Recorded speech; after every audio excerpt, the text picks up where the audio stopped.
अदालगुरिनि इनकाउन्टाराव बोलि जानाय बाक्सा जिल्लानि डिम्बेश्वर मोसाहारिनि न'आव सोमोनांथाव नुथाय। बाक्सानि गबर्दना पुलिस थानानि बेन्दोंआव थानाय जेंग्रेंपारा गामियाव सोलिगासिनो दं स्रि स्राय दाउब' बास्रिनाय थासारि।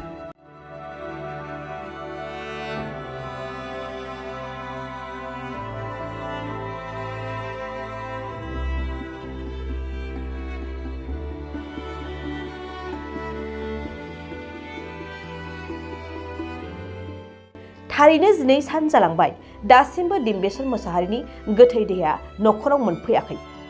जाहोनाव गोथै देहाया न' फारसे मोनफैयैयाव राहा गैयै जानांदों बिसि आरो नखरनि सुबुंफ्रा। मख'नो गोनांदि केनारामनि गोथै देहाखौ डिम्बेश्वर मोसाहारिनिसो होननानै नखरा दाबि खालामनायाव गोथै देहाखौ जावखांनानै DNA आनजाद खालामनो थाखाय थांनाय 27 फेब्रुवारियाव अरांनिफ्राय गुवाहाटी मेडिकेल कलेजसिम दैथायहरदोंमोन पुलिसआ। नाथाय बे गोथै देहाखौ दासिमबो रोखा फोरमायाखै पुलिस बिफाना। बबेखानि पुलिस बिफाना DNA आनजाद खालामखांनायनि उनावसो रोखा जागोन होननानै बुंदोंमोन। नाथाय दिनैसिमबो गोथै देहाखौ हरै आरो रोखा फोरमायना होयैयाव डिम्बेश्वरनि नखरा गोजोननाय गैयै फोरमायदों। ओरैहाय जाथायनि उननिफ्रायनो डिम्बेश्वरनि आंगो बिसि आरो फिसाफ्रा दासिमबो जेबोखौनो जायाखै होननानै फोरमायबावदों। जुदि केनारामा एसेबां डाकाइटमोनब्ला दासिम केनारामा बबेयाव दं आरो बिखौ दिहुननानै हो होननानै सोंथिजों लोगोसे दाबि खालामो। डेड बडियाथ' दिनै माबानायनिफ्रायथ' 13 दिन जालायलांबाय। 13 दिनावथ' दालागैथ' जोंनिया साद्द' खासि थांजोबनांगौमोन। दाथ' डेड बडियानो मोनफैयाखै, गोथै सहखौनो होफैयाखै, बोरै खास साद्द'आ थांनो दालाय। दा नेथाबना दं आरो नखरनिया बिदिनो। समबारै थांनानै हैदों गोदानै जिएमसियाव गुवाहाटीयाव। डेड बडिनि सायावथ' इसोरो दा आरोबाव गोदान थै लानायखौथ' आरो 72 घन्टा ना मा होननानै बुंहरबावदोनो गोदानै। दाथ' इसोरो बिदि माने खेलिखेसि खालामबाय दङ। जोंथ' एसे माबा खालामबायानो, इखौथ' जोंनोथ' डेड बडिखौ हरनांगौमोन ना इसोरो। मानो इदि लाखिबाय दं डेड बडिखौलाय? दाथ' जोङो एसे 13 दिन गाहाम नेबाय, 13 दिन गाहाम, इनि उनावबा दा सानबेसे होनबावगोन? मा सरकारा इसेबो मेगन गैया नामा? मानसिखौ सिनायना मोनाखै नामा इसेबो? जोङो एसे लांनानै प्रुफ खिन्थिहैबाय, एसेबां फट' सट' खिन्थिहैबाय, इखौ खिन्थिनानैथ' इसोरथ' डेड बडिखिनिखौ फसायना होनांगौना दा। सरकारा मेगन गैया नामा? मानसिखौ सिनायना मोनाखै नामा? एसे गोबाव लाखिबाय थानो डेड बडिखौ। इसोर माने गावसोर मोनसे प्लान दङ खोमा, इयावनोथ' डेड बडिखौ हरनो बादों इसोरो। नङाबालाय मानि थाखाय एसे गोबाव सासे मानसिखौ एसे दिन लाखिबाय थानांगौ इसोरलाय? दाथ' जोङो माबा सरकारनिफ्रायथ' दा सरकारसिमथ' जोङो दा माबा हरबाय दङ, जोंनो डेड बडिखौ नांगौ नालाय, नखराव मोनफैनांगौ डेड बडिया। जोंनि खामानि, रायजो राजानि खामानि मावनो गोनांखिनिखौ जोङो मावनांगौ। जोंनि डेड बडिया जोंनि नखराव सफैनांगौ आरो बिल' जोंनि। दा एख' गुरुत्थ' गैया बिटिआर सरकार।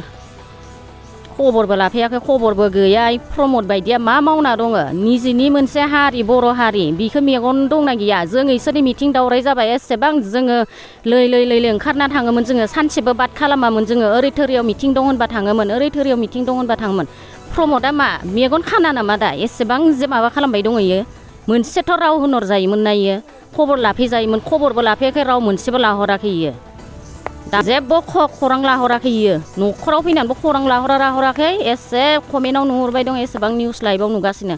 खनसेबाबोथ' फैनानै खबर लानांगोन बर' माहारि होननानै। गैया इयो, खबर लाफैयाखै। जाहोना मा माने इसोरो दा मानि थाखाय होफैयाखै जाहोना? इसोरो माने केनारामखौ माने माबाथारनो नागिरदों, केनाराम होननानै।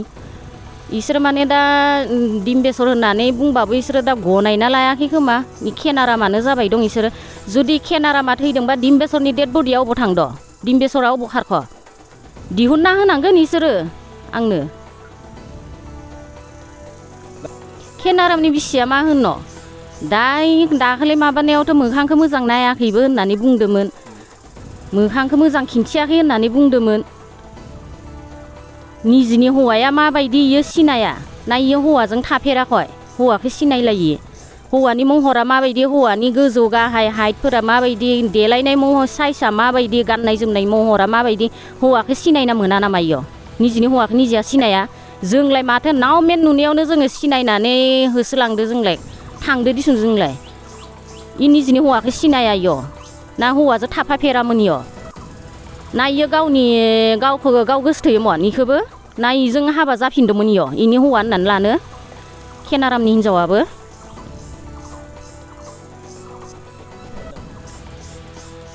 फैयाखै गोथै देहाया मोनफैयाखै जोंनो जेरैखि जाया गोथैया मोनफैनांगोन साननैसो भितराव 72 घन्टानि डेट होदोंमोन मैया बन्द होननानै बुंदोंमोन मैयानिखौ मानिबाय दिनैबो बन्द होननानै बुंदो दिनैनिखौ मानिबाय सनिबारालगे डेट बडिया न'आव मोनफैनांगोन आरो बिल' जोंनो खावलायनाया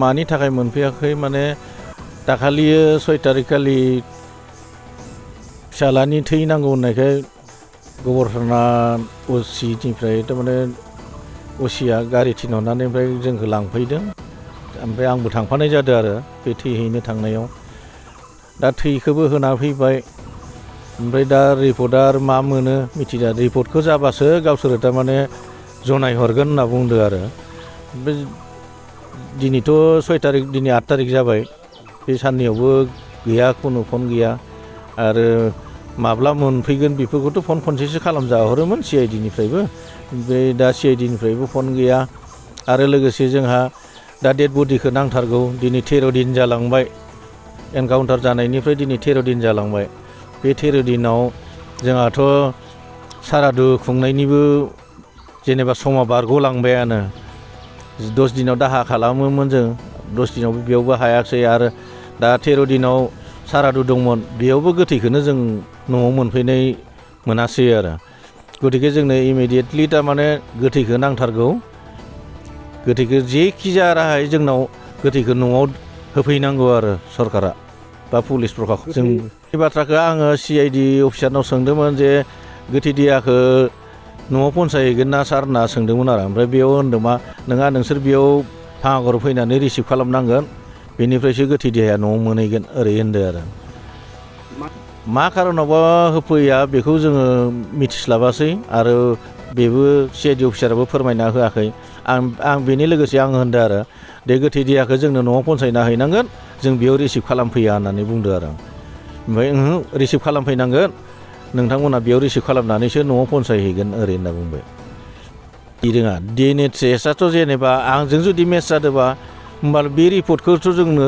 खमसे खम खोन्थाजायोमोन बे DNA टेस्टनि रिपर्टआ ओरैबायदि ओंखारदों होननानै दा द्वितीयबार माने फिसालानि थै नांगौ होननानै गावसोर लाना थांफैदों थानानिफ्राय फैनानै दा थैखौबो हैबाय थै होखांनाय सत्तेयावबो दिनैसिम रिजाल्टखौ मोन्दों ना मोनाखै मिथिरोङा आरो खुनु फन गैया गैया फनजों जगाजग खालामहराखै दा जोंनो मथथे डेड बडिखौ थाबैनो नांथारगौ आरो 6 तारिखआव हैदों जों थैखौ 6 तारिखआव थांनानै हैदों ओमफ्राय नै दिनै 6, 7, 8 तारिख मोनफैबाय दिनै साननै बारग'लांबावबाय दा बेनि गेजेराव जों होबोखालिनिफ्रायथ' दिनैजों सानथामानो जाबाय नै दासिम सानथामावबो मानो एख' खबर बातरि हराखै जों बेखौनो बिराद दुखु खालामना दङ आरो न'खरनिया दा लोगोसे जोंनो डेड बडिखौ न'आव पहुंचायफिनथारनांगौ जों बेखिनिखौनो सरकारनिसिम बा प्रशासननिसिम खावलायनाय थाबाय बिसोरो खुनु रिपर्टआवनो थारमाने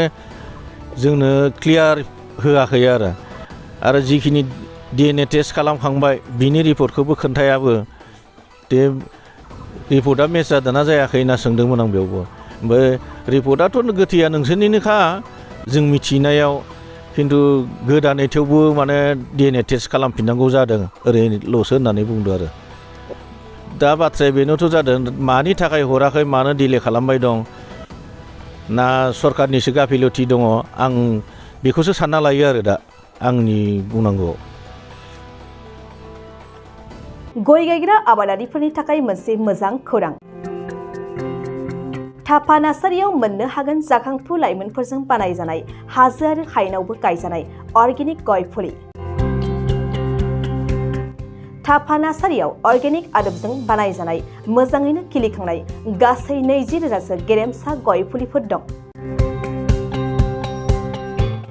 बारा नङा फांसेयाव 60 रां होनानैनो नोंथांमोना गय फुलिखौ बायना लांनो हागोन बुरजा लाङोब्ला खमायनायनि सुबिदाबो मोननो हागोन थाफा नार्सारिनि गुबै थङा क'क्राझार सहरनि सानजा फारसे थानाय बावखुंग्रि हाजोजों नांजाबनाय हरिनागुरि गामि हाथाइनि साखाथियाव बे अर्गेनिक गय फुलिफोरखौ लांफैनोब्ला नोंथाङा 8011837272 नङाब्ला 9707460226 जानबुं अनजिमायाव थोंजोङै जगाजग खालामहरनो हागोन।